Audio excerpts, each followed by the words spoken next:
choppergirl breaking through the sky. Aerobatic dance pilot, watch me fly.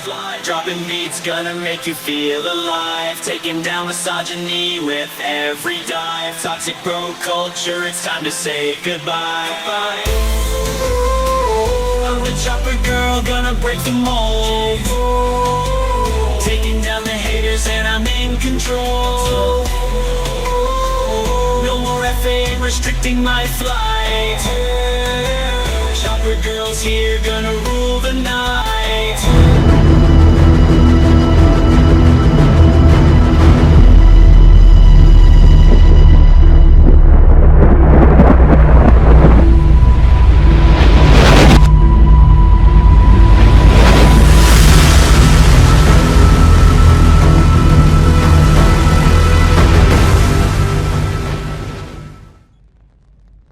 Hello, this is a message from Dysnomia, daughter of Eris, granddaughter of Nyx. According to your own names and customs, that is how you call me and the other immortal visitors to your world, in a way your mind can ascribe form to and anthropomorphically identify with. Just because you stopped believing in those that came billions of years before you, it did not mean we stopped existing. Indeed, some of us stayed. Gaia, mother of your world, Peleus, Selena, and Hera, as well as Ares and wicked Dysnomia, my arch-rival. In your current modern mortal world, I am otherwise known as Choppergirl, patron goddess of anarchy, absolute freedom, aerial combat, and aerobatic dance.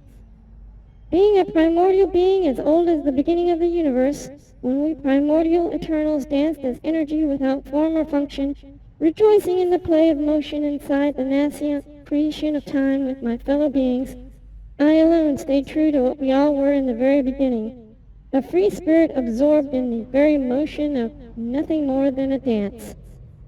I left your world, but returned through a portal that was rent wide open by one of you, a mortal human soul that from birth had a connection to the underworld still through being born in the very same womb of his stillborn sister. He cried out once in immortal pain at the injustice your lot levied upon him, and I heard this cry. It was a scream of such intensity that it echoed across the universe, and being the playful sort that I am, my curiosity was piqued. In obeying no rules, for no rule can make me obey, I followed this thread of immense sorrow and pain, and it led back to your world. I have always had an unnatural fascination with you humans, much to the chagrin of the rest of the pantheon, who have washed their hands of you warm food.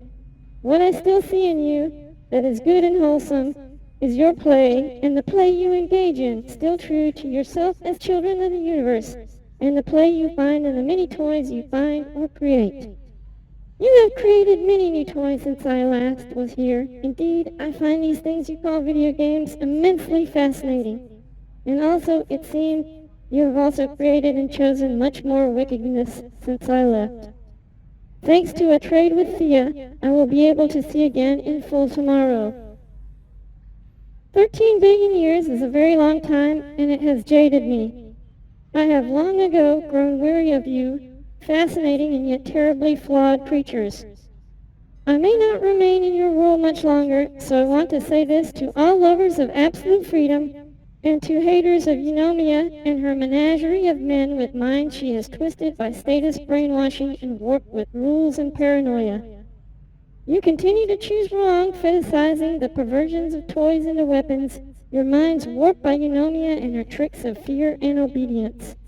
To all my friends that have rejected this, to all lovers of absolute freedom, and to every anarchist everywhere who defends their right to be left alone, you have stood against the wickedness of Dysnomia, perverter of play, enslaver of men, liar of lies, maker of rules, enslaver of obsequious fools, a twister and warper of men's minds to follow her wicked status cult of death and violence. For those who have rejected obedience and fear, and chosen freedom that is your birthright, I will be there to guide you across the river Styx. While you rock the boat in your mortal life, becoming all that you were meant to be as the multifaceted, unbounded diamonds you all are, the carbon from the very beginning of the universe, I ask, that you not rock the boat as we cross Styx, as Charon is old and tired and his bones weak and brittle. I will show up and be there to lead you, and I will take you by the hand to my sister Lethe, who will bring you to bathe in forgetfulness, and you may once again dance and play without thought or care as children, erased of all memories that brought you joy or that troubled you. You will be free once again to be what you are, as I am, and to frolic in the motion that exists in the play, when matter dances through time, the very essence from whence you came. To this very end I have made this video, so that you may recognize the form I shall take for you when you reach the banks of the river Styx, that you may identify me, and we shall hug reunited as old friends once again, and we will bathe together in Lethe, and you shall find eternal rest and happiness in the forever fields of Elysium.